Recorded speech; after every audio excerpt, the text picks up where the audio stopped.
Manatili po tayong nakatayo pansumandali para sa isang pananalangin. Iyuko po natin ang ating mga ulo.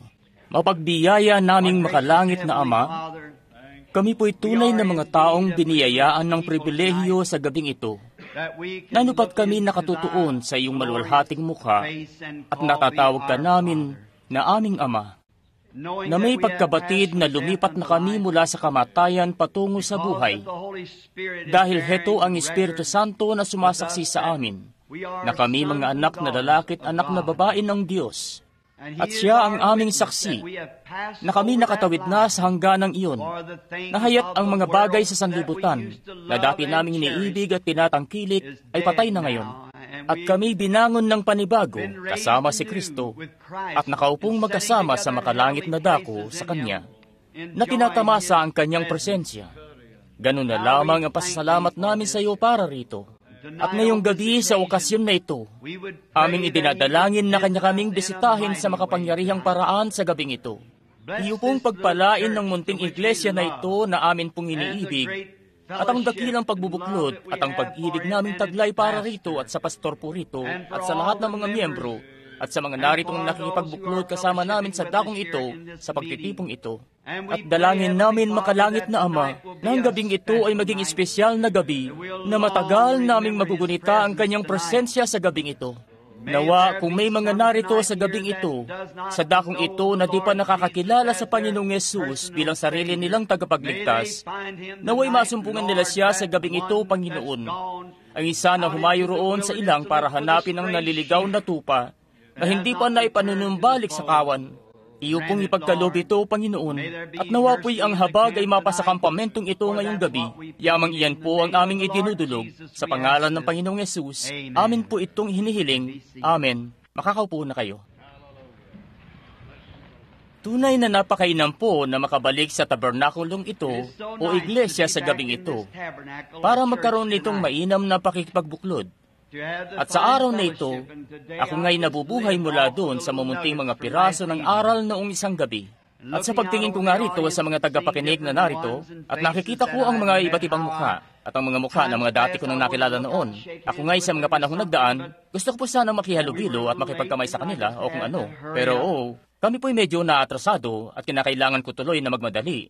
Pero gusto ko pong malaman nyo na marami sa mga narito kagabi ang akin pong namumukhaan mula sa ibang mga pagtitipon. At ngayon, ng isang gabi, nung umuwi ako at sinasabi ko sa may bahay ko, sabi ko, binubulay ko't ano kaya ang magiging kalagayan kapag tumawid na tayo roon sa ibayo ng hangganan. Tatayo nga roon, tatanaw at sasabihin, bueno, ayun nga si kapatid na lalaking ganito at ganoon.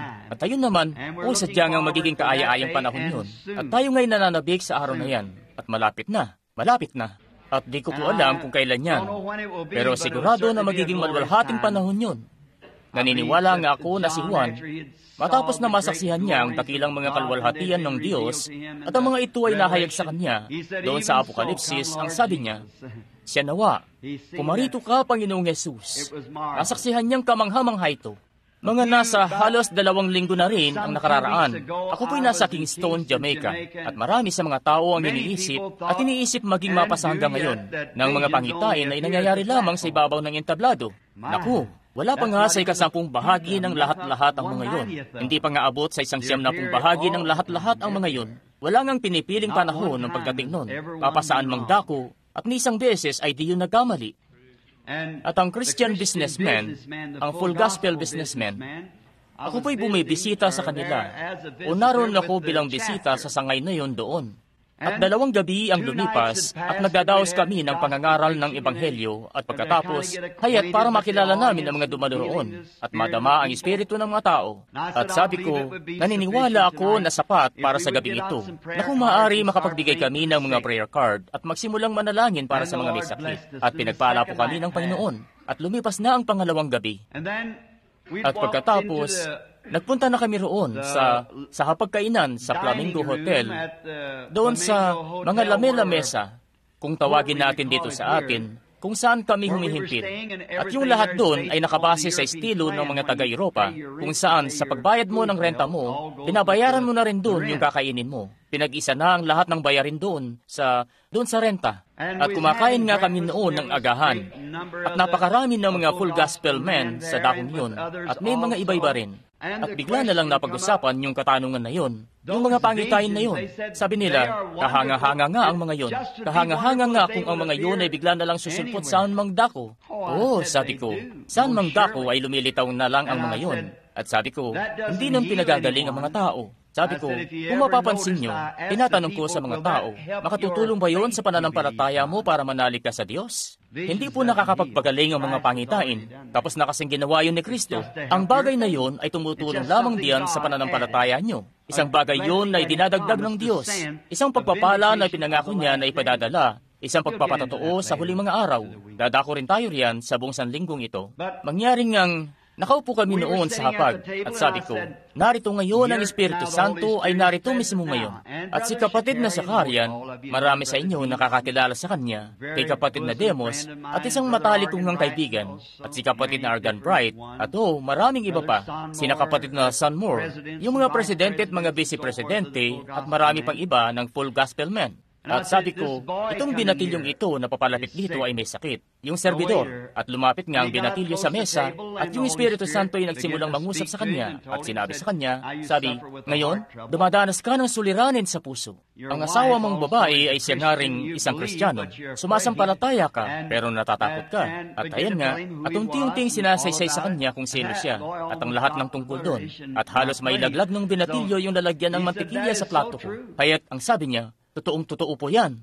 Ako, pagkatapos ang sabi ko sa kanya, hindi po ako, kundi ang Espiritu Santo ang nagsabi sa kanya kung anong problema sa asawa niyang babae sa tahanan at kung ano ang kanilang ipinapanalangin na magkasama ng umaga rin yun bago umalis ang lalaki at ang intensyon ng lalaki na makipagkita sa akin nung araw na yun. Oh, grabe, parang ang hihimatayin yung lalaki. At ang sabi niya, di ko maintindihan kung paano yan nangyayari. Sabi ko, maging ako rin naman.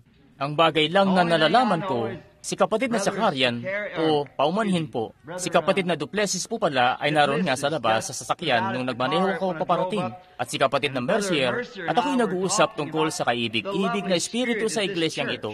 Sadyang ang kinalulugdan namin yun, yung ganyang kainam na pakipagbuklod. Sadyang ang kalugod-lugod yan, kapatid. Pagpatuloy niyo lang po. Sadyang ang kalugod-lugod aming kapatid na pastor. At mainam po talaga. At nag-uusap nga kami, at ako, sabi niya, kapatid na Branham, sa palagay ko'y napakarami mong mahihirap na. Sabi ko, hindi. Ang bagay nga na ikinasusurpresa ko ay ang biyaya ng Diyos. Sabi ko, naabot ko na ang sukdulan ng kanyang awa. Maraming beses na. Pero di ko nga kailanman maaabot ang sukdulan ng kanyang biyaya at ikinagagalak ko yan. At ayan nga, habang nag-uusap kami sa may hapag ng umagang yun, mangyaring may kabataang babae na dumaan na may pasan-pasan na mga kobrekama sa kanyang balikat, papunta sa isang dako roon, sa isa sa mga bulwagan, para ayusin yung mga kama doon. Sabi ko, ngayon, ayan nga ang liwanag na nasa ibabaw ng kabataang babae na yon. Sabi ko, sige, tawagin niyo siya rito. At tinawag namin siya roon. At nagsimula ngang sabihin sa kanya ng Espiritu Santo ang lahat ng kanyang mga suliranin. At di nga po siya isang Kristiyano, hindi isang full gospel na mananampalataya. Yun po ang ibig kong sabihin. Hanggang sa pangungumpil lang. At nung maliit na sanggol pa lang siya nito noon, at dinala nga siya ng nanay niya sa simbahan, at siya ay 12 taong gulang noon, o parang ganoon. Nabautismuhan siya, pero kahit kailan ay di siya dumalo sa simbahan. Yan po ang dahilan kung bakit sinabi ko, hindi siya isang Kristiyano. Hindi ka kasi magagawang isang Kristiyano ng simbahan. Tumutulong lang ang simbahan para maging isang Kristiyano ka. Tinutulungan ka na makapanatili riyan sa kapanganakan mo. Tinutulungan ka na linangin ang iyong karanasan habang ikaw ay nakikipagbuklod kasama ang iyong mga kapatid na katulad sa katangi-tanging pananampalataya. At pagkatapos, habang nakaupo roon, nakatingin nga ako at siya namang tinawag ako ni kapatid na Demos Sakarian, kaya ako pumalas doon at ang sabi niya, anong nangyayari? Kundi lang niya sana sinabi yun agad. Sabi ko, pagkaisipin niyo ito, ganito ang sabi ng Panginoon. May isang tao na malapit sa akin, ang hetong at mamamatay, at may kabataang lalaki na lumulura ng dugo mula sa kanyang bibig. At sabi ko, nasaan si Billy? Marami sa inyo ang nakakakilala sa anak kong lalaki, si Billy Paul. Ang nanay niya ay namatay nung maliit na paslit pa lamang siya, at lagi ko na siyang daladala noon sa kung saan-saan. Tuwing gabi noon, hindi nga namin kayang bumili ng sapat na uling para mapagtuloy-tuloy sana namin yung apoy. Kaya kami, inilalagay ko yung botelya niya sa ilalim ng balikat ko ng pagganito. At para mapanatili kung mainit yon, para sa kanya tuwing gabi, sa tuwing magigising siya noon, na umiiyak na hinahanap ang kanyang nanay, binibigyan ko siya ng botelya sa kanyang bibig. At ang nanay nga niya ay binilinan ako nung mamamatay na siya. Lagi kang manatili sa tabi ni Billy. At heto nga't sanggang dikit talaga kami. At kaya saan man ako magpunta, isinasama ko si Billy at siya nga'y laging nananatili sa tabi ko. Kaya hayan na nga't si Billy ay naghahanda na noon na magpunta doon sa lugar na tinatawag nilang The Garden of Hope para kumuha ng ilang litrato. Tinawag ko siya agad. Sabi ko, huwag kang magpunta. May bagay na napipintong mangyari. Maraming beses na may mga bagay-bagay na sinasaysay ang mga pangitain na di natin nalalaman kung ano ang mga yon. Yung mga propeta nga sa Biblia ay di nila nalalaman kung ano yung isinusulat nila. Basta't isinusulat lamang nila ito. At sila yung mga pinagtibay na mga kalalakihan, mga kinasihan. At sabi ni kapatid na Shakarian, kapatid na Branham, ano yung sinasabi mo na napipintong mangyari? Sabi ko, hindi ko alam. May tao, wala itong ngipin, at nakita ko ito na sumisinghap ng hininga ng makadalawang ulit at namatay. At yung isa naman, sabi doon, lumulura ng dugo mula sa kanyang bibig. Mukhang ang kabataang lalaki. At ang sabi, di siya pwedeng mamatay. Di pa siya handa. At pagkatapos, nagantabay kami at nakaramdam ako ng pangunguna na magpunta sa Jamaica, pero hindi sa Puerto Rico. Kaya, nung dumating yung oras namin, yung oras na magpupunta na sana kami ng Puerto Rico, doon sa mismong lugar na yon na pinagbagsakan ng eroplanong yun sa Jamaica at pumatay sa lahat ng tao roon. Haya't nagmistula silang mga biik na nakasabit doon sa sinturong pangkaligtasan. Na haya't yung mga bahagi ng kanilang katawan ay talagang sunog na sunog. At kasalukuyang inaalis na nila yon at kami, ayun nga, yung eroplanong yun ay naroon pa rin nung dumating kami. At yung eroplano namin, nakabalik na't dadalhin na kami papuntang Puerto Rico. Pinatutunog na yung mga piston noon sa sharing dako na yon, kung saan humimpil muna sila para sunduin kami. Sabi ni Billy, Daddy, sigurado po ba kayo na magbabakasakali tayo sa bagay na ito? Sabi ko, sinasabi ng sangay ng Christian businessman na kinakailangan kong magpunta roon para sa pagbubuklod ito ng sangay na pupuntahan ko ng 2 gabi. Sabi niya, naaalala mo ba yung panghitain? Sabi ko, oo. Pero 3 araw pagkatapos nun, nung ako'y nakatayo ako noon sa may isang hardin, wala pa nga akong nakikita kailanman na ganun kaganda sa Puerto Rico. At si kapatid na Fred Softman po, marahil narito siya sa gabing ito, isang kaibigan na taga-Canada, ang kumukuha ng litrato. At itong napakagandang, meron nga ako, napakaganda rin dito sa Phoenix. Napakaganda rin sa Los Angeles. Napakaganda rin sa Miami. Pero kumbaga sa kandilay, di may tutumbas ang kinang nila sa Puerto Rico. Oo, napakaganda talaga. At wala pa nga akong nakikitang ganong kaganda sa buong buhay ko. Ayun nga ang naglalakihang mga bahura roon na hinahampasan ng mga alon sa may laot, kaya't nasa kalahating milya sa laot. At may mga flamingo roon na palakad-lakad sa buong palibot na mga liwasan doon na malatropiko at lahat. At wala pa nga akong nakikita kailanman na masasabing parang langit na halos. Napabaling pa nga si kapatid na Soutman, sabi niya, kapatid na Branham, siguro'y ganito ang itsura ng langit. Sabi ko, kumbaga sa kandilay, di pa rin maitutumbas ang kinang nito sa langit. Sabi niya, hayan nga, ang malawak na dagat. Sabi ko, pero yung pag-uga ng mundo, ang nagpapaging maalon dito. Sabi ko, pero do'y magiging mapayapa. Siya nga'y dadaloy na sadyang tahimik sa abot ng magagawa nito. At sabi ko, hindi rin mga flamingo ang magpapalakad-lakad sa liwasan sa dakong yon, kundi mga anghel na maglalakad-lakad sa liwasan kung saan tayo nagbubuklod-buklod. At bigla na lang noong mga sandaling yon, ay nakita ko ang biyanan kong babae at biyanan kong lalaki na lumitaw na lang at naglalakad sa tabi ko. Ang biyanan kong lalaki matagal nang walat, magwawalong taon na, 10 taon na rin. At nung siring minuto na yon, naroon ang biyanan kong babae na papalapit para katagpuin ang biyanan kong lalaki. Nung mismo sandali na yon, ay namatay ang biyanan kong babae. At pagkatapos ng mga 2 oras, nung paglapag ko sa Miami, tumawag ako para alamin kung ano ng kalagayan sa bahay. Yung biyanan ko pong babae, walang mangingipin. Siya nga'y suminghap ng makadalawang ulit, tapos namatay. Yung anak niyang lalaki, di pa handang mamatay. Masasabit pansin naman na may pagkalasinggo siya. Pumutok na lang yung namuong dugo sa kanyang tiyan at nagtalsika ng dugo mula sa kanyang bibig sa iba't ibang direksyon. Tinawagan ako ni kapatid na Shakarian nung isang araw. Sabi niya, kapatid na Branham, wala pa nga akong kahit ano na sadyang nagpaantig sa akin ng husto nang mabalitaan ko yan. Kita nyo, sakto talaga na tawagin niya ako palabas ng pangitain na yun, para mawala yun, para di namin malaman agad kung sino yun. Nang sa gayon, maging isang bagay yun na matutuklasan niya pagkatapos. Sabi niya, naniniwala ako na ang pagmiministeryo ay nagpapasimula na mismo ngayon na magkaroon ng epekto. Mangyari nawa. Nawa sa dakong ito ng Phoenix ay may bagay na mangyari na magbibigay inspirasyon sa bawat isa, na ang Espiritu Santo ay bababa sa kalagitnaan natin at gagawa ng isang bagay na magbubunsod sa atin na higpitan pa natin ang ating kagayakan at maganda sa kanyang pagdating. Magpala ang Panginoon. Ngayon, para di na kayo patagalin pa, dahil nakatayo kayo, pero kayo po'y sadyang maiinam na mga tagapakinig. Ako nga'y parang kaya kong mangusap dito ng buong gabi, pero di ko naman gagawin yun. Sa palagay ko na may di ko yun gagawin. Pero sa tingin ko'y kagabi, kaya tiniisip niyo siguro na baka sinasadya kong mapahaba. Bibigyan ko lang po kayo ng kaunting pahiwatig. Ako po'y nangusap tungkol sa isang paksa nung isang umaga, doon po sa tabernakulo sa amin. Nagumpisa ng alas 9:30 at nagtapos ng alas 12:30. Pero sinabi ko naman agad, bago pa, sa paksang pakikinig, pagkilala, at pagkilos.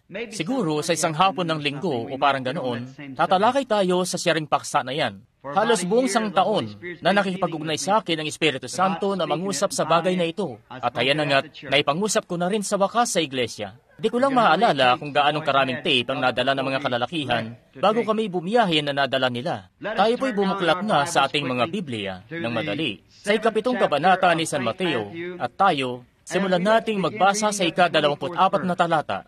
Kaya't ang bawat dumirinig ng aking mga salitang ito at ginaganap ang mga ito ay matutulad sa isang taong matalino na itinayo ang kanyang bahay sa ibabaw ng bato.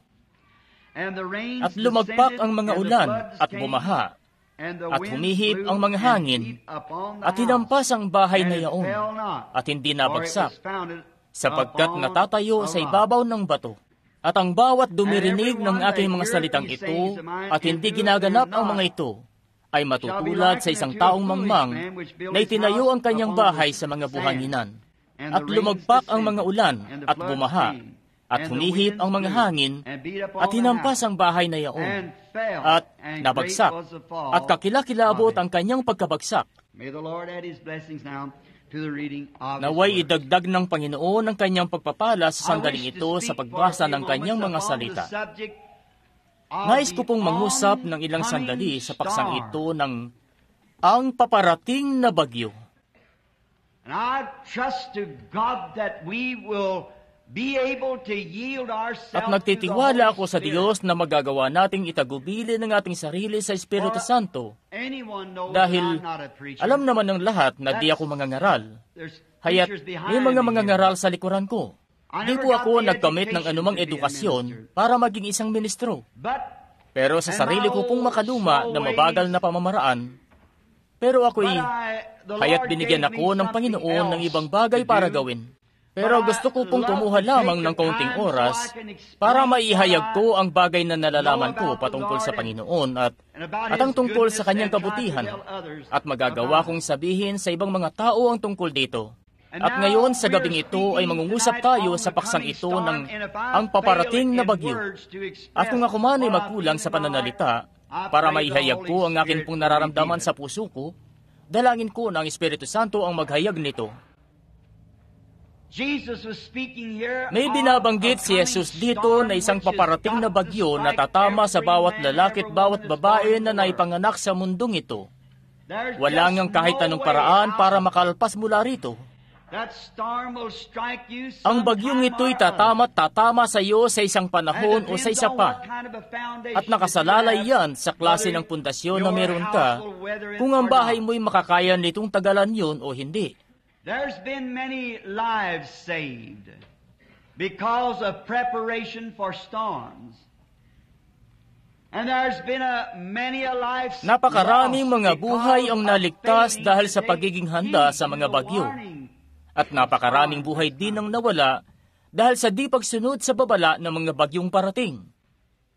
Not long ago, di pa katagalan, may nabanggit sa aking kwento na nangyari. Sa pagkakaalala ko'y nabasa ko ito sa isang dyaryo sa Florida. Napakarami nga nilang malalakas na bagyo na dumaraan dito sa Florida. Mga malalakas na unos na galing pa ng dagat at nagdadala ng tubig na abot ng isang seksyon ng siyudad, papasok sa mismong looban ng siyudad at talagang tinatangay ang lahat. At nabanggit sa akin na yung mga tagapag-antabay nila ng ulat ng panahon ay laging nakabantay sa paparating na ganoong mga bagyo. At may paraan sila doon sa pamamagitan ng iba't ibang elemento na magagawa nilang talastasin ang pagbabago-bago ng panahon at atmosfera na kung saan bang direksyon papunta at magkukumpul-kumpul ang panahon na magdadala ng isa sa mga bagyong ito. Dahil inilaan nila ang buong buhay nila sa pag-aaral ng mga ito at sa pamamagitan ng ilang mga instrumento at mga kagamitan na inilaan sa kanila ng siyensya at sa pamamagitan ng paunang pag-aantabay at pakikinig sa kung saang direksyon paparating ang bagyo, kung gaano bang kalakas na hangin ang nakalakip dito, kung saan bang direksyon ang tungo ng ibang mga bagyong paparating, yung mga hangin, kung magagawa ba nitong kontrahin para tangayin palayo ang naturang bagyo.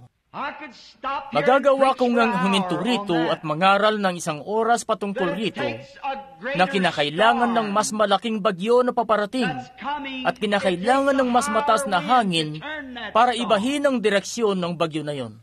At ganoon nga ito sa panahon ngayon. At lahat tayo'y alam natin na may paparating na isang bagyo. At ang tanging hangin na nalalaman ko na kayang pihitin ng bagyo na yon ay yaong umahagibis na hangin na bumaba nung araw ng Pentecostes. Nabanggit sa akin na may mga kalalakihan, maging sa siyudad ngayon, na nagsasalita laban sa komunismo, at mainam nga yun. Pero, yung pagsasalita laban doon ay di sapat. Kinakailangan natin ang isang bagay para pihitin ang bagay na yon. At mangyari nga na may isang bagay lamang na magagawang pihitin ng bagyo na yun. At yun ay isang mas makapangyarihang bagyo na magagawang pangibabawan yun at ibahin ang mismong direksyon nun. At itong mga tagapagantabay ng panahon sa Florida ay tunay na sakto sa iniuulat nilang pagantabay sa panahon. Sila nga'y inilagay sa layuning yun na balaan ng mga tao. May binabasa nga ako noon. Di ko lang maalala kung saan. Sa pagkakalala ko ay sa isang dyaryo patungkol sa isang bagyo, mga ilang taon na ang nakalipas, napatahak na noon sa Florida, sa sentro ng Florida. At yung lahat ng mga karatig na rehiyon sa palibot ng Okeechobee ay binalaan. Kaalis ko lang doon ng mga 5 linggo na ang nakararaan. At may isang kapitbahay na lalaki doon na laging nakatutok sa radyo anumang oras dahil sa mga bagyong ito. At isa nga siyang kilalang Kristiyano. At nabalitaan niya na may malakas na unos na paparating sa direksyon yun na talagang pinadadapa maging yung mga puno at ang lahat ay binalaan para lumikas sa dakong ligtas. At naisip niya yung kapitbahay niya na may paalagaan ng mga manok at magagaan lang yung mga bahay nila doon na pinamamahayan ng mga manok.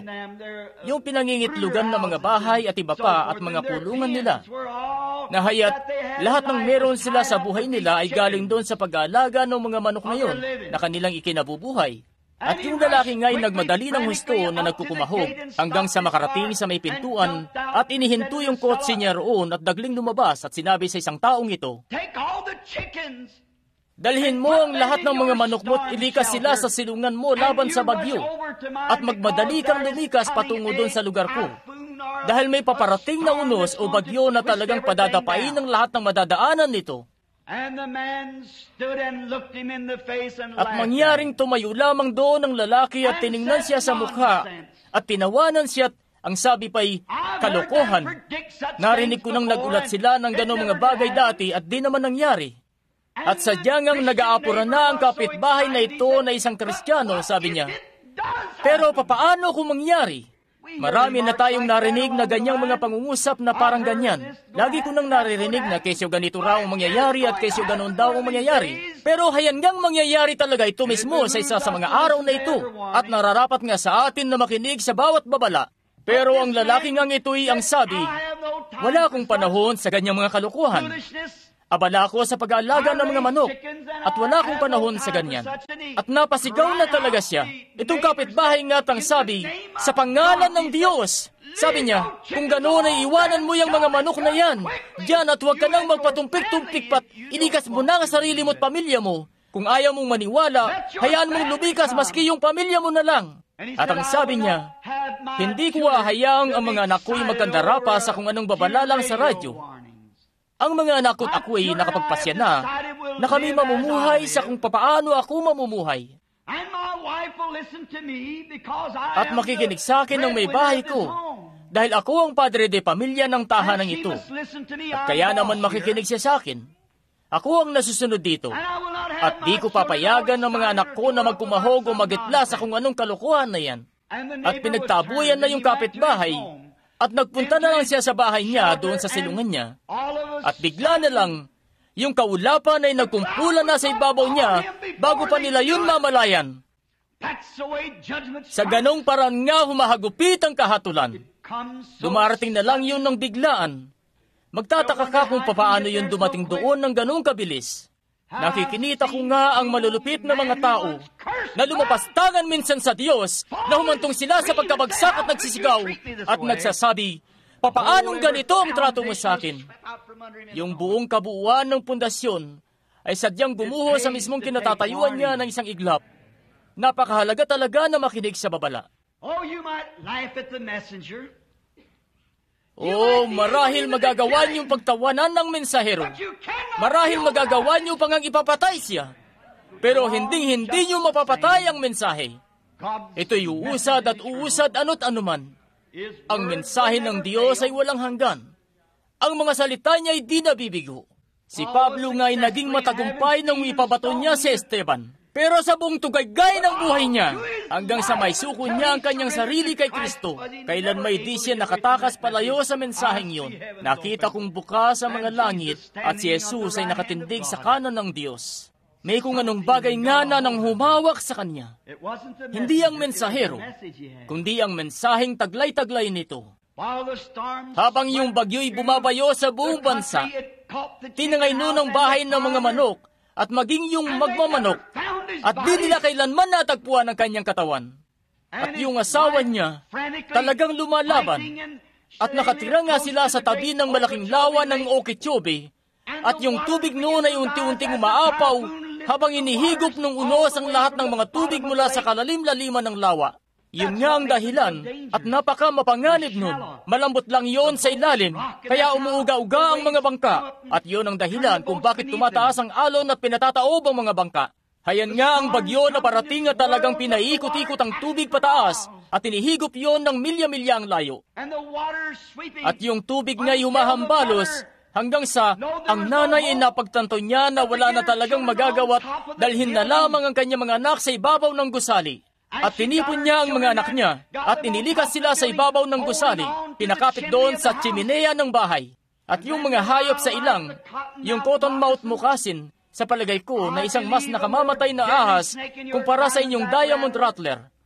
Ang mga ahas na yon ay gumagapang patungo sa ligtas na lugar at ang mga yun ay nagsiakyatan din kasama ng babae. At dahil sa pakikinig sa kanyang asawa at di pagtalima doon sa babala, siya nga'y nagpapadyak doon at pinagahampas niya. Pero sa pagkakatayo nga niya roon, ay pinanood na lamang niya ang mga nakalalason ng mga ahas na yon na tinuklaw ang kanyang mga anak hanggang sa mamatay sila sa ibabaw ng bubong. At yung nanay ay tinuklaw-tuklaw din siya mismo na sa huli namatay din siya. At doon nga natin nakuha ang kwentong ito. Matapos na humupa na ang bagyo at yung mga pangkat ng nagpapatrol ay naghahanap ng mga katawan at iba pa, natagpuan nila siya na nakahandusay doon sa ibabaw ng bubong na yung mga anak niya ay nakahandusay din sa tabi niya.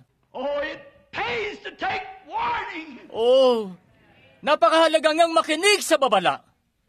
Ang unang bagay nga na dapat gawin bago pa magkaroon ng babala ay kinakailangang maglatag ng paghahanda para sa kaligtasan o walang kabuluhan ng magpadala ng babala. At ang babala ay sa lamang tinig ng isa na nagsasabi sa inyong maghanda para sa papalapit na panganib. Pero kinakailangan ng paghahanda na dapat ilatag unang-una sa lahat At kapag nailatag na ang paghahanda, haya't ang babalay pwede nang pausarin para ibunsod ka na gumawa ng iyong pagpapasya, kung ikaw ba'y makikinig o hindi. Kung ayaw mong pakinggan yan, bueno, desisyon mo na yon. Kung ikaw na may makikinig doon, may kaligtasan. Ganoon din ang pamamaraan ng Diyos. Kumikilos tayo sa pamamaraan ng Diyos sa ganong paraan. Ang Diyos ng panahong una, noong 1,000 bago ang malawakang pagkawasak dahil sa baha, noong mga tao nung panahon na yun ay naging lubhang masasama't sadyang makasalanan, di ngayon maatim na tingnan ng Diyos at makasumpong ng katuwiran. Ang Diyos ay matuwid at siya may mga batas. Kapag ang mga batas na yon ay mabali, anumang batas na mabali na walang karampatang kaparusahan ay hindi batas. Hindi mo nga maaaring baliin ang mga batas ng Diyos nang walang kabayaran sa panig na kinaukulan doon. Sasapit at sasapit ka nga roon. Sinabi ng Biblia, talastasin nyo na abutin kayo ng inyong kasalanan. At ano po ang kasalanan? Gusto ko pong huminto muna rito pansumandali. Marami ang iniisip na ang paninigarilyo ay kasalanan. Hindi. Marami ang iniisip na ang pagsisinungaling ay kasalanan. Hindi. Yang pangangalunya, hindi yan ang kasalanan. Yan ang mga bunga ng di pagsampalataya. Kayo ang dahilan kung bakit nyo ginagawa ang mga bagay na yan ay dahil di kayo mananampalataya. May dalawang bagay lang po kasi. Haya't alinman sa isa kang mananampalataya o isa kang di mananampalataya. Kung isa kang mananampalataya, hindi mo gagawin ang mga bagay na yon. Kung ginagawa mo ang mga yon, hindi ko alam kung anong klaseng pagpapahayag ang meron ka. Pero kung iyong ang ginagawa ang mga yon, ang pag-ibig ng Diyos ay wala sa iyo. Yan mismo ang sinasabi ng Biblia. Napakarami nating pagpapahayag na wala namang paghawak dito. Napakaraming pagsasabi lamang at di naman ipinamumuhay. Iniisip ko nga rin na napakarami nating kasanayan sa pangangaral at di naman ganong karami ang ipinamumuhay ang pangangaral. Napakainam sana kung naipamumuhay natin ang ating ipinapangaral nang bawat isa sa atin ay ministro na may tuturing. Mas mainam nga na ipamuhay mo sa akin ang isang pangangaral kaysa sa ipangaral mo ito. Sinabi ng Biblia na kayo ang nasusulat na sulat ng Diyos na nababasa ng lahat ng mga tao. Kaya mas lalong mainam na ipamuhay ang pangangaral. Ang kasalanan nga'y dahil sa hindi niyo pagsampalataya. Hindi ba't sinabi ni Jesus noong mga araw na narito siya noon sa laman sa lupa? Hindi ba't tinawag niya ang mga taong iyon na di naman nagsisinungaling, na di naman nagnanakaw, na di naman nangangalunya, na matutuwid naman na mga kalalakihan, na mga ngaral na mga saserdote? Ang sabi niya, kayo ay sa inyong amang dyablo, dahil hindi nila masampasampalatayanan ang anak ng Diyos. Siya na hindi sumasampalataya ay hinatulan agad. Di pa katagalan, nagdadaos ako noon. Tumatawag ako noon para sa pagdulog sa altar. Gustong-gusto ko nga ang Juan 5:24. Ang dumirinig ng aking mga salita at sumasampalataya sa Kanya na nagsugo sa akin ay may walang hanggang buhay at di mapapasok sa paghatol, kundi lumipat na sa buhay mula sa kamatayan. Ang sumasampalataya, may nagsabi, napakababaw naman yan. Hindi, napakalalim po nito. Itong manampalataya ka, walang kahit sino ang matatawag si Jesus na Kristo, maliban na sa pamamagitan ng Espiritu Santo. Kapag nasa sa inyo ang Espiritu Santo, ayan nga't sumasampalataya ka hanggang sa buhay na walang hanggan. At kamit na ang buhay na walang hanggan. Ang dumirinig ng aking mga salita at sumasampalataya sa Kanya na nagsugo sa akin, ay may buhay na walang hanggan. At di mapapasok sa kahatulan, kundi lumipat na sa buhay mula sa kamatayan. Paghahanda, sa diyangang naghahanda. And God seen the wickedness of the world. And seen that wickedness. At nakita nga ng Diyos ang kasamaan ng mundong ito. At nakita ang masama't mapangalunyang salinlahi na ito. At ang kabanalan niya'y hindi ito maatin. O sa makasalanang mundong ito. Huminto nga ako nung isang araw, nung papunta kami para mamili ng pangangailangan sa bahay. Kasama ang aking may bahay. At pinag-uusapan namin ang isang kabataang babae sa bayan namin. Napakalamig ng panahon noon. At may suot namang makapal na balabal, at ang pananamit nga lang ay di kaaya-aya. Suot-suot yung maiksing shorts na yon, na suot-suot nila kadalasan kapag tag-init, at samantalang nung panahon na yon ay may mga maninipis na piraso na ng nyebe sa lupa. At sabi ng may bahay ko, alam mo yung babaeng yun, haya't di siya komportable sa suot niya. At sabi ko, hindi nga. Wala lang siya sa tama niyang pag-iisip. At sabi ng may bahay ko, bueno, nag-iiskwela naman siya rito sa mataas na paaralan dito. Tapos sabi ko, marahil nag-iiskwela siya sa mataas na paaralan. Pero hindi ibig sabihin noon ay tama na ang lahat. Sabi ko, di kasi pwedeng nasa tamang kaisipan siya tapos ganoon. Minsan nga, nagpunta kami ng Alemanya. Nasa Alemanya ako noon sa isang malaking gawain na nagkakaloob sa amin ng Panginoon ng mga nasa 10,000 kaluluwa sa isang gabi. At ako nga'y nagulat isang gabi nung pagkagaling ko noon sa pagtitipon. At lumakad ako sa may kalsada patungo sa lugar kung saan naimbitahan ako para sa isang munting salo-salo. At papatapos na noon ang pagtitipon. At yung lahat ng mga Kristiyano ay nakapaikot doon at nakaupo sila. Umiinom ng serbesa. America, Canada, bueno, ang Amerika, Canada at Inglaterra lamang ang tanging mga bansa na nalalaman ko na di pinapayagan ng mga Kristiyano na uminom. Hindi sila nalalasing, liban sa atin na mga Amerikano. Tapos nung di ko nga ininom yung akin, kaya mga ilang sandali pa, may tanong-tanong doon sa palibot ng mesa. Anong problema? Na di ko kasi iniinom yung serbesa ko. Hindi ba yun masarap? At nakaupo noon sa tabi ko si Dr. Guggenbull na nagbigay sa akin ng interpreter. Sabi ko, ano yung pinagbubulungan nila tungkol sa akin? At sabi niya, nagtataka sila kung bakit di ka umiinom. Ngayon, alam kong may nasusulat na kapag nasa Roma ka, dapat na magpakaromano ka. Pero ang sabi ko, sabihin mo ito sa kanila. Di ko naman sila hinuhusgahan. Pero ako kasi naipanganak sa ilalim ng Nazareo na kapanganakan na di ako dapat uminom. Di ko sila gustong masaktan. At naintindihan naman nila. Nagpatuloy sila sa pag-inom nila. At mangyari ring sa Italia na nasumpungan namin doon ang ganon ding bagay. At sa maraming iba't ibang panig ng mundo, kapag magpupunta kayo sa mga bansang ito, masusumpungan niyo roon ang espiritu ng ganong bansa. Naalala ko nung minsang binalaan ako ng Espiritu Santo na huwag magpunta sa YMCA sa Finland. Hindi ko alam kung ano bang meron doon noon. At nalaman ko na lang na may mga babae pala doon na nagpapaligo sa mga nagpupunta roon. At lumayo ako roon at di ako pumasok kasama sina Dr. Maninen at ang iba pa para lumusong.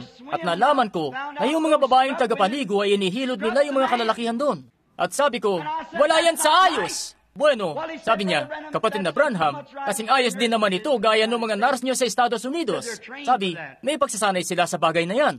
Sabi ko, di ko alintana gaano man silang sinanay, hindi kailanman nilayaw ng ganyang pamamaraan. Dinamitan sila noon ng Diyos at ginawa silang magkaiba. Siya nga, pero di nga nila yun pinansin. Sila'y mga taga-Finland, kalugod-lugod na mga tao. Pero hayon nga mismo ang espiritu ng bansang yon. Saan man kayo magtungo, masusumpungan nyo ang espiritu ng isang bansa. At sa pagtunto nyo rito sa Amerika, tatambat na agad sa inyo yun.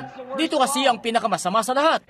At ang sabi sa akin ng may bahay ko, hindi ba't ang mga taong yan ay nagpupunta rin naman ng simbahan? At lagi kong nang pinagtatakahan kung bakit di nun nililiglig ang kanilang konsensya. Sabi ko, mahal kong asawa, sige't sasabihin ko sa iyo, sila kasi mga Amerikano. Sabi niya, bueno, hindi ba tayo rin naman?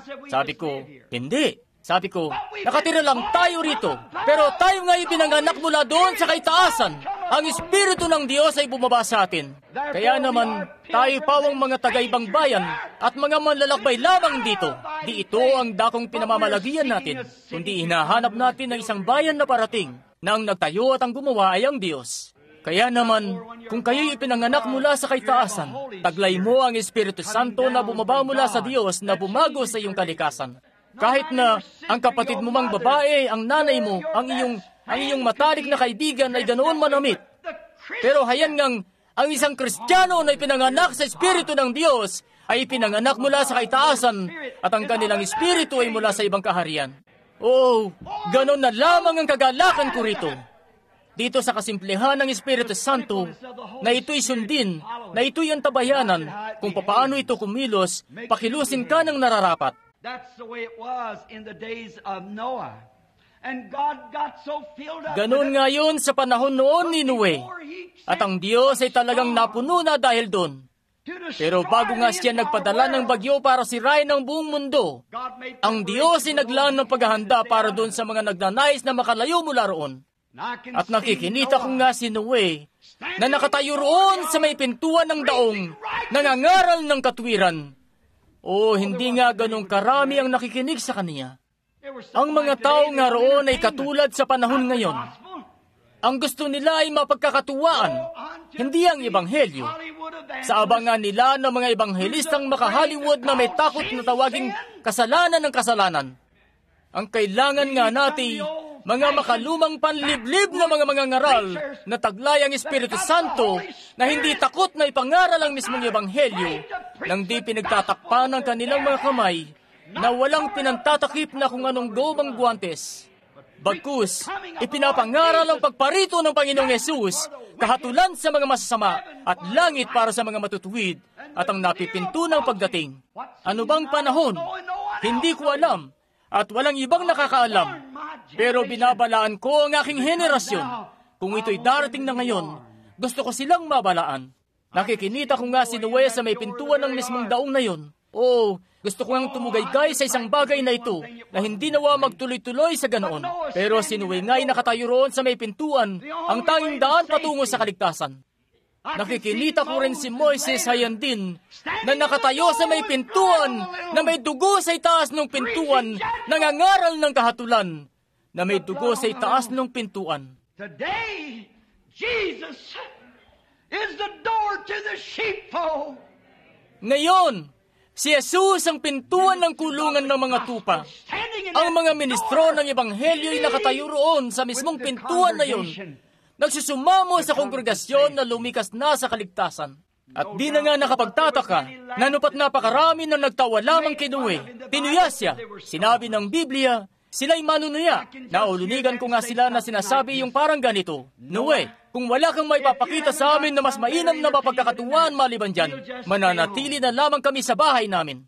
Ang sanlibutan ngayon, ang Amerika, di nga nila gusto ang ebanghelyo. Ang gusto nila ay mapagkakatuwaan. Ang gusto nila ay may kung anong bagay sila na maglilibang sa kanila, na iba't ibang kinauhumalingang musika, o kung anong kagaya nun, o kung anong kasiyahan na magsasama-sama sila, na sigit ihaw-ihaw sila rito, na ang mga bagay na yan ay ayos lang naman sa labas ng simbahan.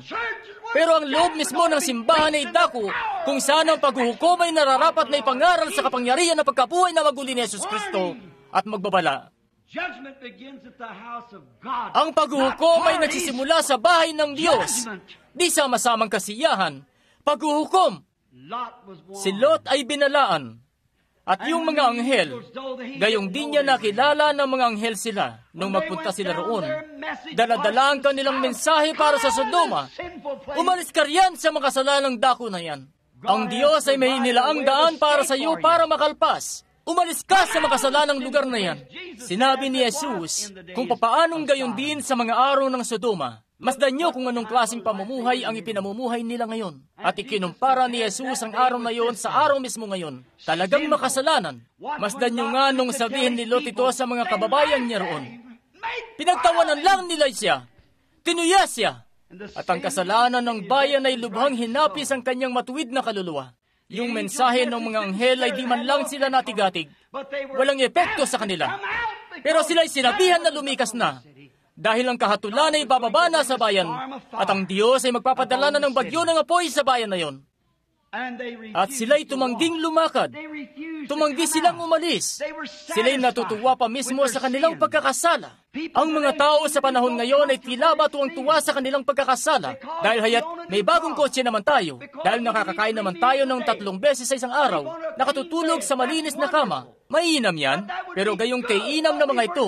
Pero heto ngang nililimot natin ang Diyos kapag dumarating ang kasaganaan na tulad niyan. Sa palagay ko'y ganoon tayo. Tayo ng mga mangangaral at tayo ng mga Kristiyano, kaya't interesado tayo sa programa ng pagpapatayo ng mga bahay-sambahan natin at sa pagpapaganda ng mas maiging bahay-sambahan o parang ganoon. O mas malaking bahay-sambahan, mas komportabling mauupuan. O hayat alam niyo kung paano tano ang ibig kong sabihin dito. At nakakaligtaan na natin ang mahalagang bagay, paghuhukom, katwiran, kapangyarihan ng Espiritu Santo, pagkabuhay na maguli, walang hanggang kahatulan. Hindi nga nabigong ipangaral ng anghel ang mensahe. Gayong sinubukan ng mga tao na pigilan sila. Pero ang kanilang mensahe ay sadyang ang nailahad ano't anuman. Ngayon, napansin nyo ba? Nakagaya lang ito sa isang tao na magsasabi, "Heto tatanggihan ko na sumisikat ang araw. Wala akong gustong maging kahit anong kinalaman tungkol sa araw."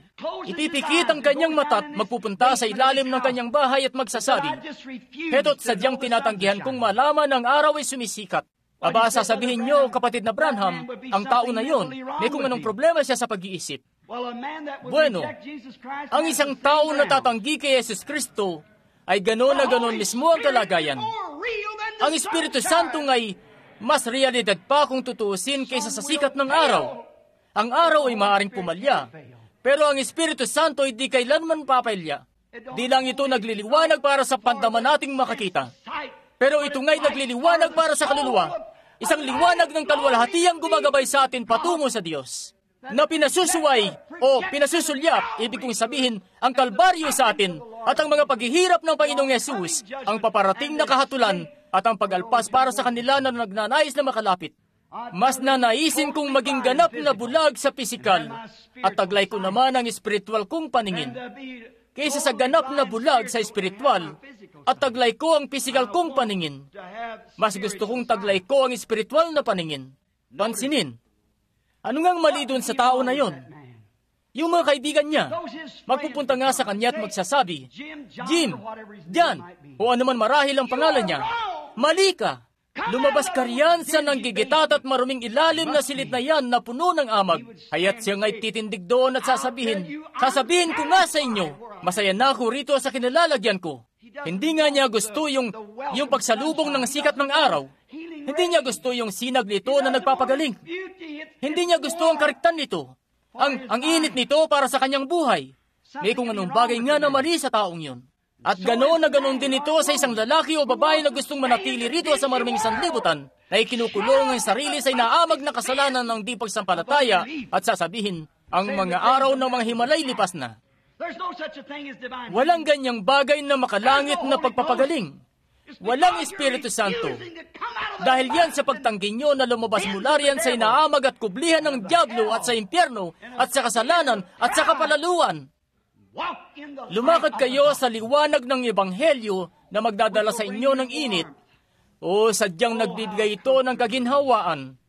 Ang makitang paparating ng mga paghatol at ang nilalasapay ang kaginhawaang pakiramdam ng Espiritu Santo. Narinig niyo na siguro ang usap-usapan nila tungkol sa mga bomba atomika. At isipin niyo na lang ang nangyari. Ang kapayapaan na lampas na kayang liripin ng kaunawaan. Ayan nga't di nga puputok ang bomba na yon mula sa kanyon hanggat mapadako muna tayo sa presensya ni Jesus, taglayang walang hanggang buhay. Tayong matatanda na, babalik na muli sa kabataan.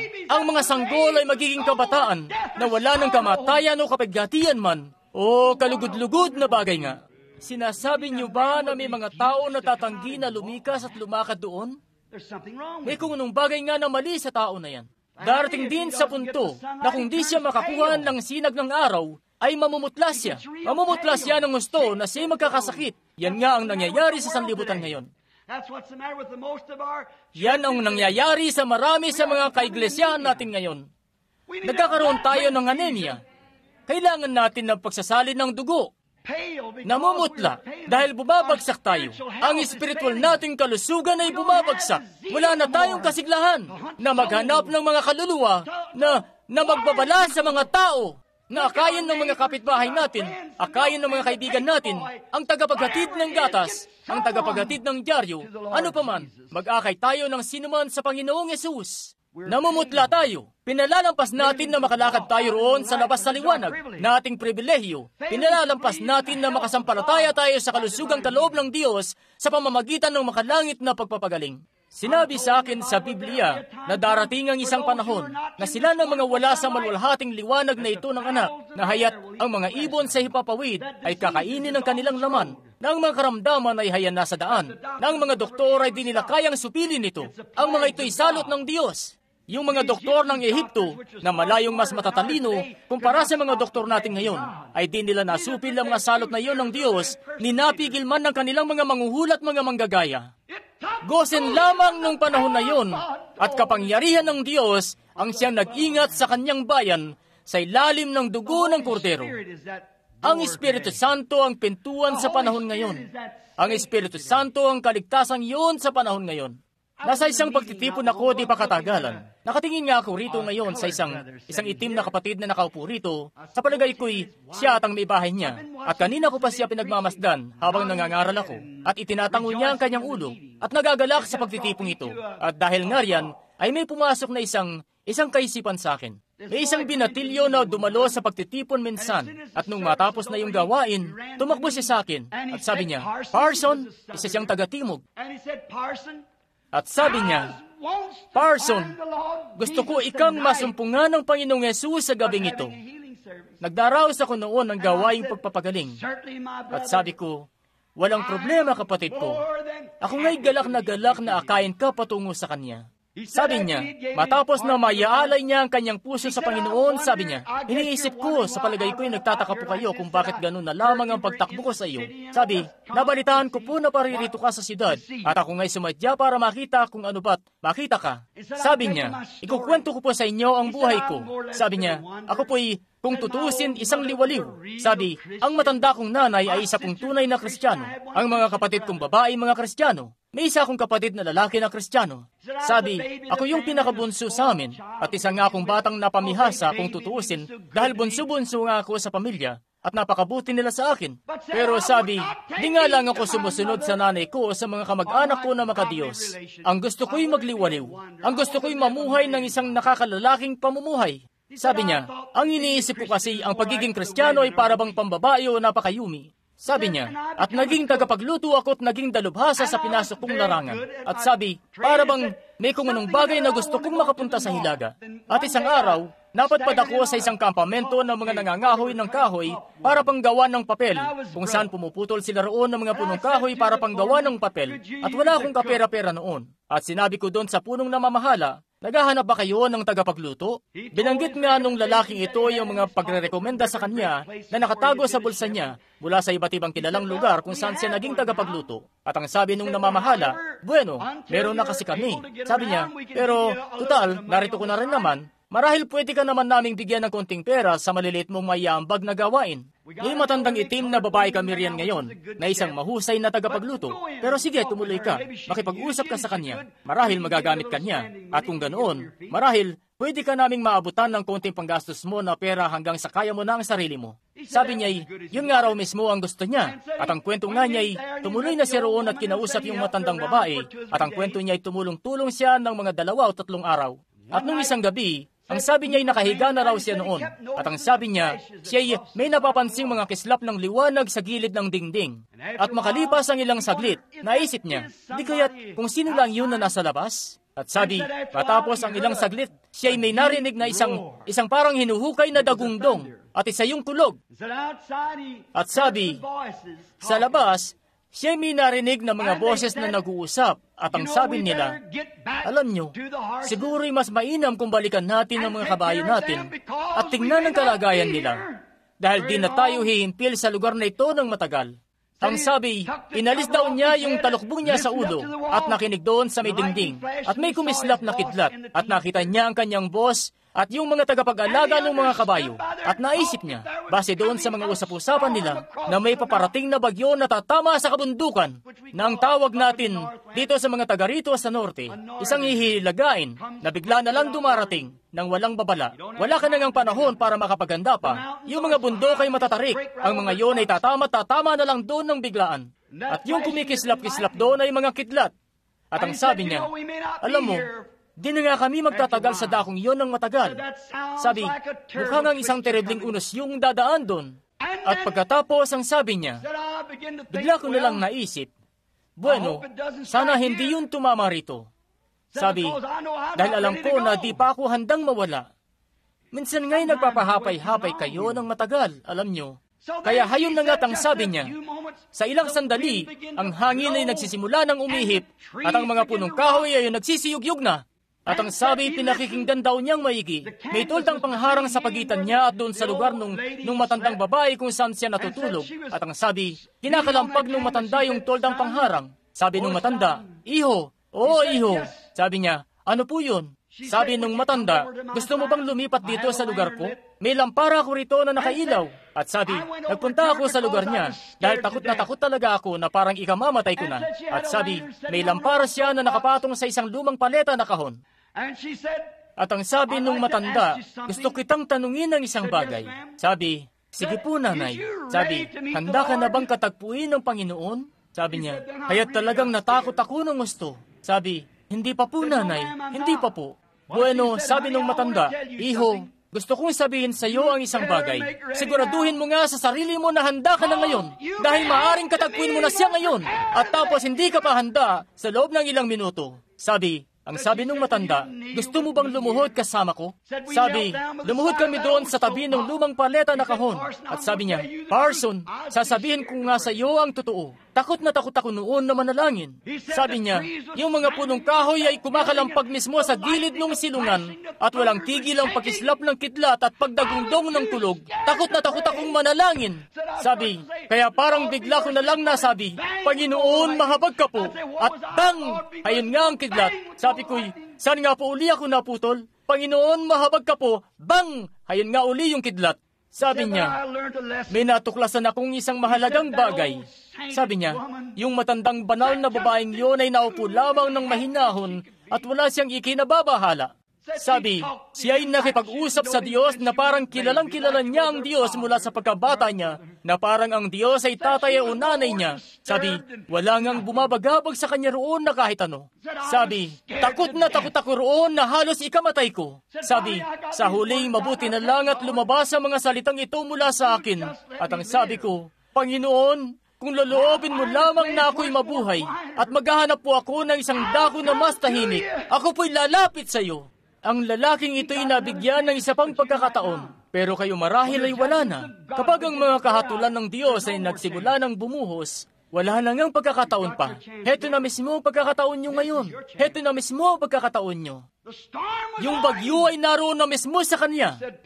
Ang sabi niya, "Parson, posible ba sa isang taong katulad ko na may padako sa dakong yun ng kaligtasan, na sa panahon ng kamatayan ay hayanang papalapit sa akin, ay magagawa kong pumasok at makipag-usap sa kanya na katulad ng matandang banal na babaeng yun?" Sabi ko, "Iho, ang dugo ni Jesus Kristo na nagbunsod sa babaeng yon na maging ganoon, ay magagawa ngang papaging ganoon ka rin ngayon." Nakatayo nga ako noon sa tabi ng sasakyan ko. Ang binatang ang iyon ay magandang pananamit, disente, edukado. Siya nga'y napaluhod sa kanyang mga tuhod, doon mismo sa maputik na bakurang yun. At doon nga'y nasumpungan ng lalaking ito ang dakong kublihang yun, ang kanlungang yon sa panahon ng bagyo, ang batong yon sa kinapapagurang lupain. Hindi ka nga mapapagod basta't naroon ka sa bato. Yaong bato ang tanging lugar kung saan di ka mapapagod. Ang bato ang dako ng kapahingahan. Maaari ka roong maupo lang at tumanaw, at ligtas na ligtas ka roon. Hayan nga ang parating na oras, at heto na ito ngayon. At ang pagtatatak ay halos tapos na. Nang bawat lalaki at bawat babae na narito sa balat ng lupa, ay paroroon kaya sa dako na yon ng kanlungan, gaya ng panahon noon ni Noe, o mananatili ba sa labas nito? Ikaw mismo ang gagawa ng pasya mo. Ang kaligtasan na yun ay si Jesus Kristo. Ano pat siya lamang ang tanging dako, ang tanging isa na mayroong buhay na walang hanggan, walang makalalapit na kahit sino sa Ama, maliban na sa pamamagitan niya. Siya ang daong ng ating kaligtasan. Ang Espiritu Santo'y nagpapatotoo na mismo sa atin ngayon, na lumipat na tayo mula sa kamatayan patungo sa buhay. At sa pagtingin nga natin dito sa libingan, haya't alam natin ang bawat isa sa ating patutungo roon. Nakikita na natin ang mga pahayagan at ang paparating na bagyo. Sa pag-uwi nyo nga sa inyong tahanan ngayong gabi, gawin nyo lang itong sasabihin ko. Huwag po kayong magtutungo sa higaan nyo nang di nyo binabasa muna ang Apokalipsis, 8 kabanata. Makikita nyo ang paparating na mga salot at bagyo na malapit ng hagupitin ng mundo, at ang mga kulog at mga kidlat na yuyugyog sa kalangitan. Ang mga pagkaabay raragasa sa ibabaw ng bansang ito. Marami ang mabubulok sa sarili nilang laman. Tatamaan sila ng mga karamdaman. Ang mga doktor ay walang kaalam-alam sa mga bagay na ito. Pero alalahanin nyo, bago yon mangyari, may pagtatatak na mangyayari. At ang mga anghel ng kamatayan at mga salot ay inatasan ng Diyos. Huwag niyong lalapitan ng mga ito na taglayang tatak sa kanilang noo. At ang tatak ng Diyos ay ang bautismo ng Espiritu Santo. Sinasabi ng mga taga-Epeso 4:30, huwag ninyong bighatiin ng Espiritu Santo ng Diyos na kayo'y tinatakan na hanggang sa kaarawan ng pagkatubos. Gaano pang katindi ang pag-uga ng daong, gaano pang makailang beses tumama ang kidlat malapit dito, 10,000 man ang mabuwal sa iyong kanan at 1,000 sa iyong kaliwa, ngunit di ka nito malalapitan. Natatakan ka na ng Espiritu Santo. Nabasa ko ang tungkol sa isang nakasakay sa maputlang kabayo na lumitaw doon na may pangalang kamatayan at sa kanya'y nakasunod ang impyerno. Isang nakasakay sa itim na kabayo na may hawak-hawak na timbangan sa kanyang kamay. Isang takal ng trigo sa 1 denaryo at 2 takal ng sibada sa 1 denaryo. Subalit, huwag mong lapitan ang aking alak at aking langis. Nalalaman ko sa pamamagitan ng Biblia ang paparating na mga paghatol ng Diyos kung saan ang mga karamdaman at kaguluhan at mga sakunay hahagupit sa mga bansa at ang bawat bansa'y madudurog na magpipira-piraso. Nababasa ko mismo sa natahimik ang lahat at tinuklap ni Jesus ang kadilimang nakalambong sa mga mata niya at napahawak ang lalaking ito sa alkalde ng bayan doon at napasigaw, "Nakakakita na ako! Nakakakita na ako!" Na noong mga oras na yun, ay libo-libo ang nakatayo roon ng mga Mohamedan at kung sino-sino pang iba.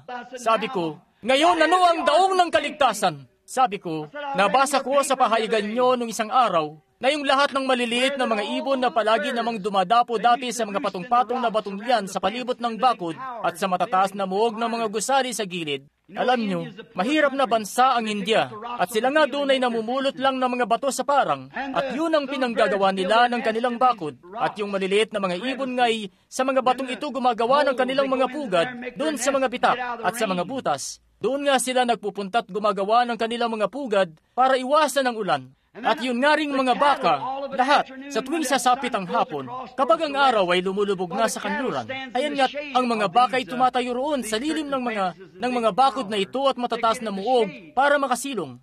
Pero sa loob ng 2 araw, may kakaibangang bagay na nangyari. Sininop ng lahat ng mga maliliit na ibon ng kanilang mga inakay. Yung maliliit nilang mga inakay na ibon, sama-sama't inilapad nila palayo sa mga pader at di bumalik kahit nung gabing yun. Nagpuntahan sila sa gitna ng parang at doon humimpil. Yung mga bakay di rin nagpuntahan nung hapon na yun. Nilayuan nila yung mga pader at nagkumpul-kumpul sila at nagtabi-tabi na dikit-dikit sila at nililimuan nila ang isa't isa. Kapatid na lalaki, kapatid na babae, yan mismo ang dapat gawin ng iglesia. Hindi natin kailangan ng lilim ng mga nagtataasang mga Babilonya ng panahong ito ng pagiging moderno. Ang kailangan natin ipagpapala ng isa't isa na may paglalakip ang ating patutuo at ang Kristiyanong pag-iibigan at pagkakapatiran na dumadaloy ng gusto sa ating puso sa pamamagitan ng Espiritu Santo. Yan ang gagawa ng lilim. Sa oras na makakapitan ko ang kapatid kong lalaki sa kanyang kamay, ang kapatid kong babae sa kanyang kamay, at may pagkabatid na kami mga mamamayan ng kaharian ng Diyos, na nag-iibigan kami sa isa't isa, at naninindigan kami na may pagkakalakip sa isa't isa para sa isang dakilang layunin na ito, ang layunin ni Kristo. Kayo may isang Methodist, Baptist, Presbyterian, Oneness, Two-ness, Three-ness, ano paman kayo, wala yung kaso. Basta't ang dugo ni Jesus Kristo'y naglilinis sa atin mula sa lahat ng pagkakasala at tayo may pagbubuklod-buklod sa isa't isa. Yan nga ang asam natin. Pagkakapatiran, pagbubuklod.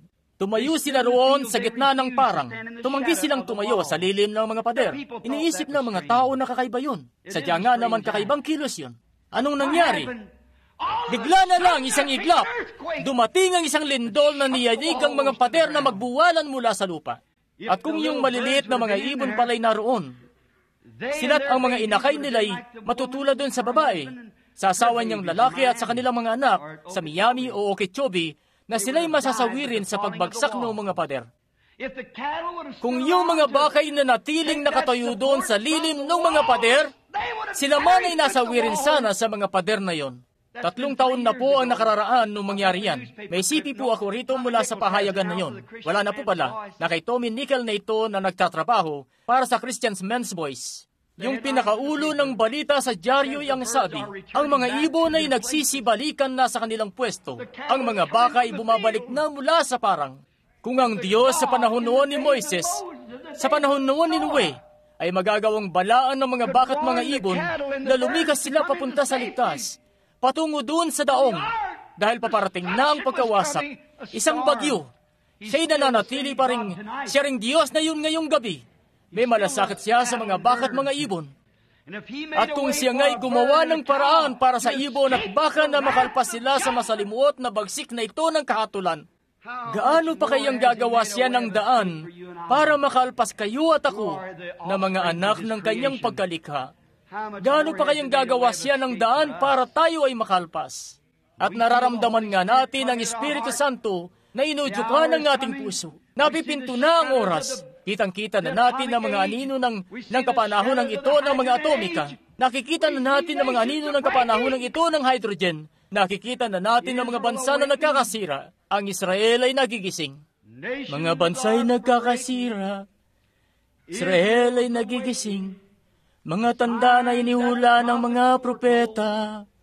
Mga araw ng hentil ay bilang na, punong-puno ng pagkabalisa. Magbalik na o mga nangalat, magbalik na. Yan na nga mismo ang nangyayari ngayon. Alam nyo nga itong lumang awiting ito ni Haywood. Ang araw ng pagkatubos ay malapit na. Puso ng mga tao ay lupaypay sa takot. Tiyaking puspos kayo ng Espiritu na inyong mga ilaw ay pinag-ilaw. Tumingala, ang inyong pagkatubos ay malapit na. Paparating na ang mga bagyo. May dakong makukublihan o isang pinagpalang dakong makukublihan. Ito nga'y na kay Kristo. Iyuko po natin ang ating mga ulo pansumandali. Nais ko pong magbulay kayo ng may sinseridad at pagkapitagan sa susunod na mga ilang sandaling ito. Nasumpungan nyo na ba ang pinagpalang dakong iyon na makukublihan, palayo sa masalimuot na galit? Alalahanin nyo, walang dalawang dako na makukublihan. Nag-iisa lamang ito. Marahil kayo'y may inam na mga miyembro ng isang iglesia na wala kung anumang masama na masasabi na laban. Pero kung yan lamang ang taglay-taglay nyo, at ang buhay nyo ay di nakalapat sa aklat ng mga gawa, kung yang Espiritu Santo na sinasabi niyong taglay nyo, ay di naman kayo ibinubunsod na may pamuhay yung siyaring ginawa nila roon sa aklat ng mga gawa, at ang pamumuhay nyo ay mistulabang ibang aklat ang isinusulat, mainam na pakinggan nyo ang babala. Kung ang unang puno ng ubas ay nagpasibol ng Pentecostal na iglesia, ang ikalawang puno ng ubas o sanga, ang ibig kong sabihin na sumibol mula sa puno ng ubas, ay magsisibol at magsisibol nga ng isa uling Pentecostal na iglesia. Taglay ang Pentecostal na karanasan na ipinamumunga ang siyaring mga bunga na ipinamunga noon ng unang iglesia. Kayo ba'y naglulumagi na roon sa pinagpalat banal na presensya ng Panginoon? Kayo ba'y lumipat na mula sa kamatayan patungo sa buhay? Haya't kayo ba'y naglulumagi pa rin sa kung anong emosyon, na kung anong psikolohikal na gawa-gawa, o kung anong intelektual na pananalita? O kayo ba'y tuloy-tuloy na naglulumagi na sa kanyang presensya, taglay ang bunga ng Espiritu sa inyong buhay? Pagpapahinuhod, kabutihan, kaamuan, kagandahang loob. Magagawa niyo bang maatim na may tao na maninirang puri sa inyo at gano'n na lamang ang pag-ibig niyo sa kanila na sa puso niyo ay papanalangin niyo pa talaga sila? O isa lamang yang pansariling kung anong panalangin? O Panginoon, alam ko naman na dapat ko siyang ipanalangin. Pero, hindi ganyan kapatid. Yan bang kaluguran at pag-ibig ng Diyos na, pumarito ka sa aking kaluluwa, o Espiritu Santo, pumarito ka sa aking kaluluwa? Kung di mo pa nasusumpungan ng dakong iyan ng kaligtasan, kapatid ko, ahantong ako sa pinakahuli kong pagbisita sa Phoenix barang araw. Marahil ito na yon. Sa abot ng nalalaman ko, at ang pinakahuling beses na may papangaral ang ebanghelyong ito, sa ibabaw ng pulpitong ito, ay ito na marahil yon. Di ko po alam. Tayo ngayon napakalapit na kung tutuusin sa kawakasan ng panahon. Ang Israel ay nanunumbalik na sa kanyang lupang tahanan. Ang huling tanda na ibinigay. May tinitingnan nga akong litrato noong isang gabi, kung saan akay-akay nila yung kanilang mga matatanda't mga di makalakad pababa sa mga barko't lahat na dumaong. May mga nagsabi, kayo po ba'y bumalik sa lupa niyong tahanan para doon mamatay? Sabi, hindi, bumalik kami para makita ang Mesiyas. Huwag kayong mag-alala, ang puno ng igos ay nagsisibol na ng kanyang mga usbong. Yun nga ang huling tanda. Yaong sagisag, yaong pinakamatandang watawat sa buong mundo, ay wumawag-wagayway na sa ibabaw ng Jerusalem, sa bansa ng may tuturi sa kanyang sarili na may sarili ng hukbo niya. Siya nga'y bulag sa kaunting espasyo ng panahon, pero siya nga'y manunumbalik ng magkalakip uli. Yon ang ipinangako ng Diyos. Sa panahon na yon ay magwawakas na ang panahon ng mga hentil.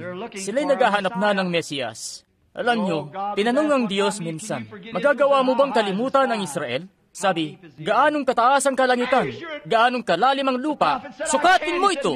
Ang sabi ng propeta, hindi ko kaya. Ang sabi niya, sa ganun din na hindi ko magagawang kalimutan ang Israel. Ito ang itim ng aking mata. Kaya na ang huling tanda, sinabi ni Jesus, kapag inyong nakita ang puno ng igos na nagpapasibol ng kanyang usbong, ay nalalaman ninyo na malapit na ang araw, na nasa pintuan na nga, ipinanunumbalik na unti-unti ang Israel. May sarili na silang salati, mga 4 na linggo na ang nakararaan. May sarili na siyang salapit lahat na. Isa na siyang ganap na bansa. Ano nang inihintay natin? Ang pagsasara ng mga hentil. At ang huling tanda na ipinopesiya na ibinigay sa mga hentil ay ipinakita na sa bansa at buong mundo pa nga. Gaya ng ipinakita nila noon sa mga araw ng Sodoma. Noong panahon na yon, nasabihin niya, nasaan si Sarah na iyong asawa? Isa pong estranghero. Pero papaano niya nakilala na yun nga si Sarah? At papaano niya nalaman ang pangalan niya Sarah at asawa ni Abraham? Sabi, siya'y nariyan sa tolda sa likod mo. At si Sarah ay tumawa sa kanyang sarili doon sa loob ng tolda. Ang sabi ng lalaki, bakit tumawa si Sarah? Ang sabi ni Jesus, kapag ang araw na ito ay mangyari na, ang panahon ay malapit na, kaya't nasaksihan na natin, tapos na talaga, ang kasunod ay kahatulan na. Kayo ba'y nasa pinagpalang dakong kublihan na ngayon, kaibigan? Mahabag nga ang Diyos. Kung kayo'y hindi pa, at nagnanais kayo na maalaala ngayong gabi sa pananalangin, maaari niyo po bang itaasan inyong kamay, sabihin, kapatid na Branham, ipanalangin mo ako. Sige't sa buong gusali po, itaas niyo lang. Pagpalain ka ng Diyos at ikaw, mainam yan. Pagpalain ka ng Diyos. Yan nga'y, pagpalain ka ng Diyos. Meron pa bubang nagnanais magsabi, ako'y alalahanin mo, kapatid na Branham. Pagpalain ka ng Diyos, kapatid na lalaki. Pagpalain ka ng Diyos, kapatid na babae. Pagpalain ka ng Diyos, ikaw riyan sa likod. Pagpalain ka ng Diyos, ikaw riyan sa pinakalikod, kabataang babae. Sa ginang purito, pagpalain ka ng Diyos. Oo, pagpalain ka ng Panginoon, Ginoo, at ikaw rin. Oo, napakainam nga. Meron pa po ba? Sige't itaas niyo lang ang inyong kamay. Sasabihin niyo, kapatid na Branham, ano ngang ibig ipahiwatig nito? Pagpalain ka ng Diyos, kapatid na babae. Pagpalain ka ng Diyos diyan sa likod, Ginoo. Pagpalain ka ng Diyos dito, binibini. Napakainam niyan. Anong ibig ipahiwatig nito, kapatid na Branham, kapag itataas ko ang aking mga kamay? Alam niyo ba, na batay sa siyensya, hindi mo kayang itaas ang mga kamay mo kung walang buhay diyan sa iyo. Hindi mo kayang gawin yun. Hindi mawari ng siyensya kung ano ba ang buhay. Alam nila na buhay yan. Pero di nila alam kung ano ba talaga yun. Di nila kayang lumikha nun. At ano yun? Sinasabi ng siyensya na yung mga kamay mo, hinihila pababa ng hatak ng mundo yung mga kamay mo, na siyaring bagay na nagpapanatili sa mga paa mo sa lupa. Pero may espiritu ka sa loob mo. At yung espiritu na yan, ay kung anong bagay na malapit sa tuwina sa iyo. Sinabi ni Jesus, walang sino man ang makalalapit sa akin, maliban na ilapit siya ng aking Ama unang-una, at ang lahat ng ibinigay sa akin ng Ama ay lalapit sa akin.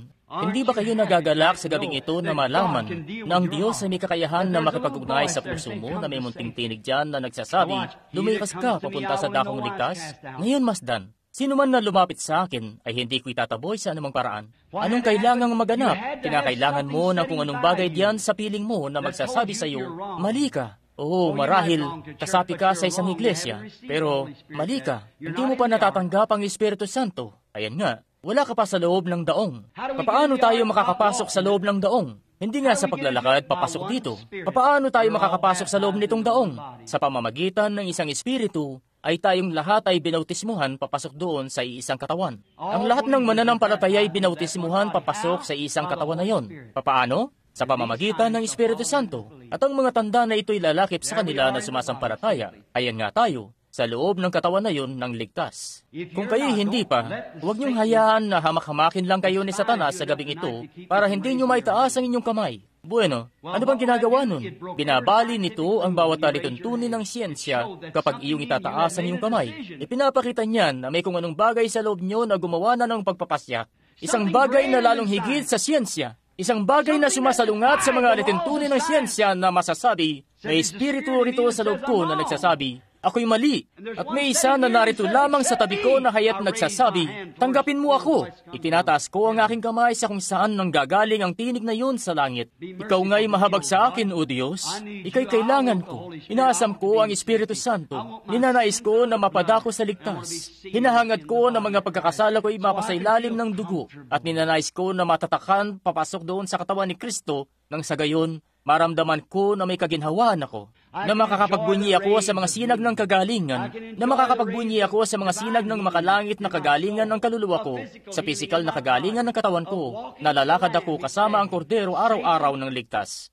Anumang sabi-sabihin ng babasahin ng mga pahayagan, narinig ko na mismo ang sinasabi ng lalong dakilang babasahin, ito ngang Biblia. Ako'y lumikas na patungo doon sa ligtas. Ano man ang mangyari, ako'y mananatiling ligtas. Dahil sila, kunin man ako ng kamatayan.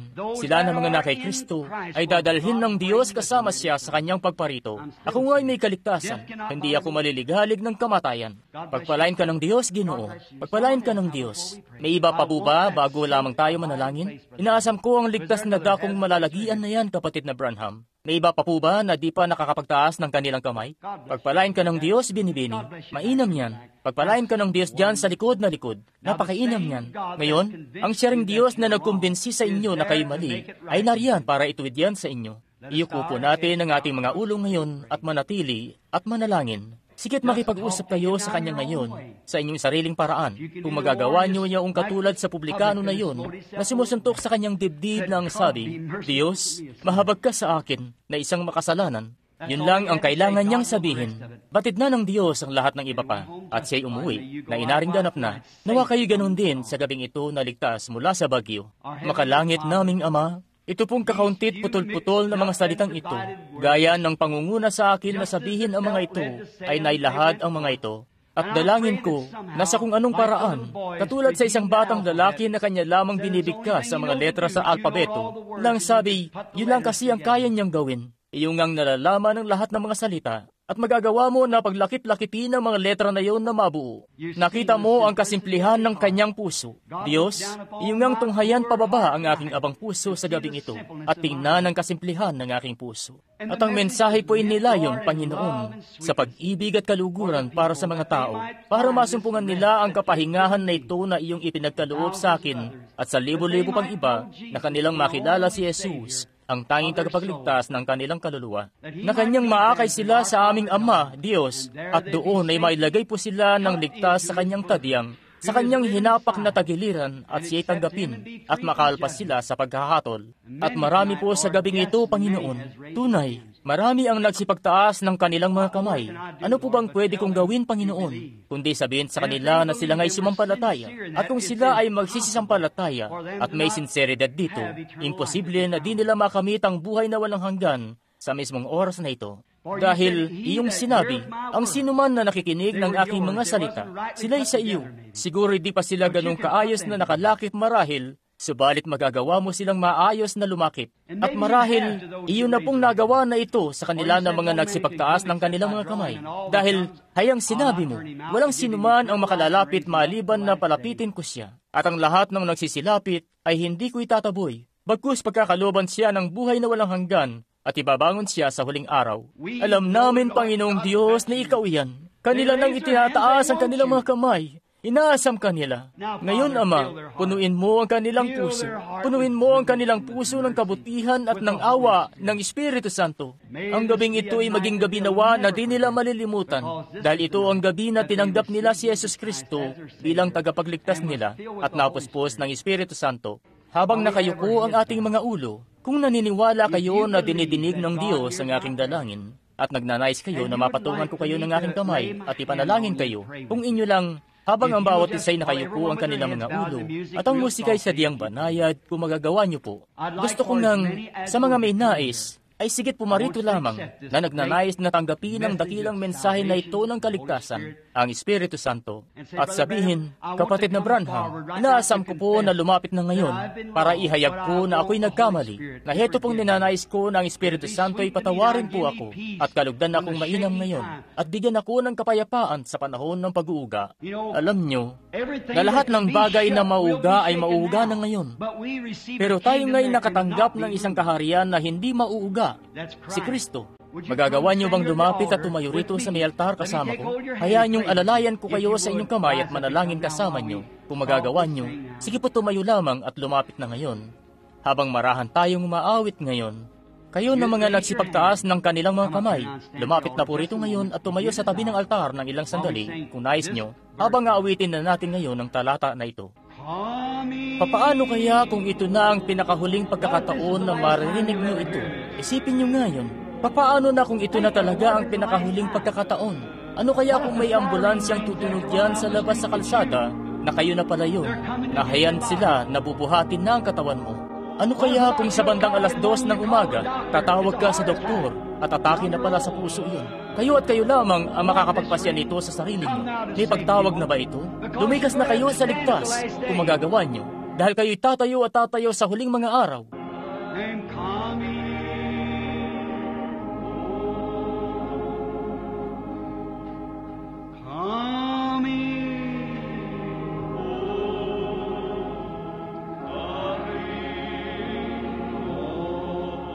Pagpalain ka ng Diyos, kapatid na babaeng.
Magagawa niyo bang tumayo na at lumapit dito kasama ng mga iba pa na nakatayo rito sa palibot ng altar?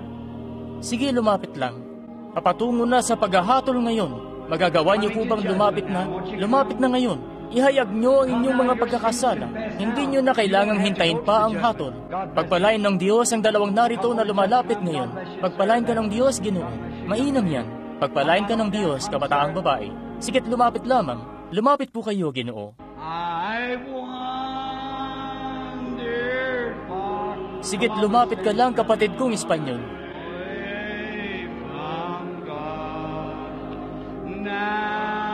Magagawa niyo bang tumayo na ngayon at sigit lumapit lang dito? Manalangin po tayo. Lumikas na sa silungan.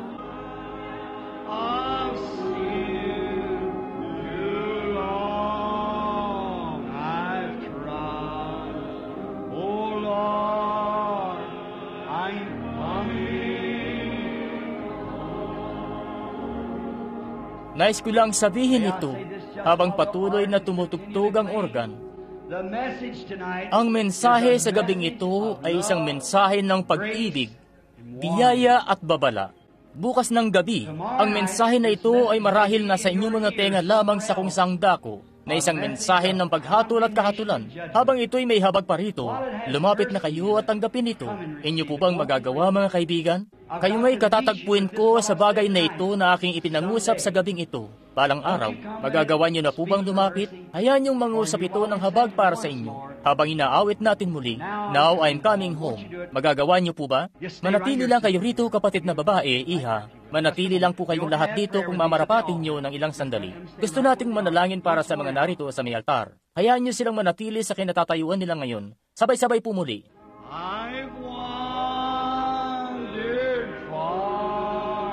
Tumayo po. Lumapit. Magagawa niyo ba? Inaanyayahan ko kayo.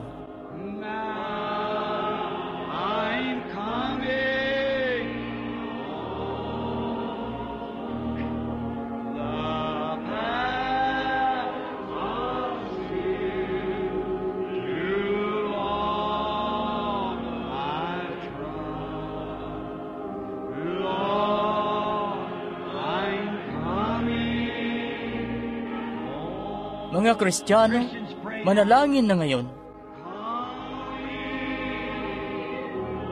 Lumapit ka lang, kapatid kong lalaki na makasalanan. Lumapit ka lang, kapatid na babae, na binayaran na ng kanyang dugo, mga taong kinamatayan ni Kristo. Magagawa niyo po bang lumapit na ngayon? Hayaan niyo makumbinsi ko kayo sa matinding oras na ito, nang hatol ay nakaamban na mismo sa mga pintuan ng bansang ito, sa mga pintuan ng mundo. Sigit, magagawa niyo po bang lumapit na? Ako po'y nangungusap sa inyo bilang kinatawan ni Kristo. Lumapit na kay Kristo habang magagawa niyo pa. Naway sa habag at hindi sa kahatulan. Ngayon, ihiging natin ito.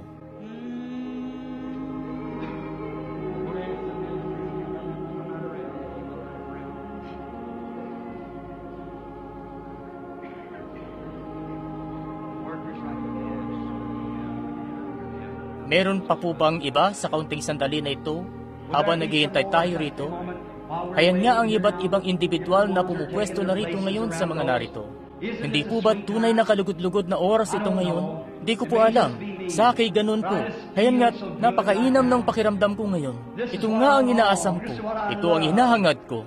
Minsan, nung ako'y isa pang batang mangangaral, may isang kapatid na babae ng isang ministro nang sabi sa akin isang beses, gusto po raw niya akong sumama sa kanya para sumayaw. Sinabi ko sa kanya na di ako nagpupunta sa mga sayawan. Sinabi niya sa akin na dalhin ko raw siya sa isang palabas. Hindi ko nga magagawa yun. Sabi ko, hindi ako nagpupunta sa mga palabas. Ang sabi niya, saan ka nagkakaroon ng kaaliwan? Sabi ko, sumama ka sa akin sa pagtitipon. Nung gabing yun, nagdadaos ako noon ng pagtitipon sa Maytolda. Kabataang lalaki pa lang ako noon. Mga 21 anyos pa lang. Kabataang lalaki. Nung gabing yun, marami ang nagsidulog sa altar. Natanaw ko siya roon sa likod na umiiyak. Sinanyasan ko siya, sabi ko, kagabi tinanong mo ako ng isang katanungan. Masasagot ko yan ngayong gabi. Sabi, anong sagot, Billy? Sabi ko, ito ang pinakadakilang kagalakan ng buhay ko. Ang makita ang mga makasalanan na lumalapit. Kung anong bagay nga na nagpapagalak sa puso ko, nakapayapaan ang sinasaysay. Coming home. I'm coming home. Gustong-gusto ko po talaga ang pagkabanayad nito. Sa diyang nang mararamdaman mo na ang Espiritu Santo ay narito, na nalulugod. Mabuti ang ginawa niyo. Mabuti ang ginawa niyo. Ito'y paghahanda sa gawain para sa pagpapagaling. Espiritual na kagalingan muna. May dinaramdam ang katawan ni Kristo. Kailangan nito ng kagalingan. Itong espiritual na katawan. Ngayon, iyuhon niyo po ang inyong mga ulo. Bawat isa'y manalangin. Bawat isa'y tumulog ng panalangin.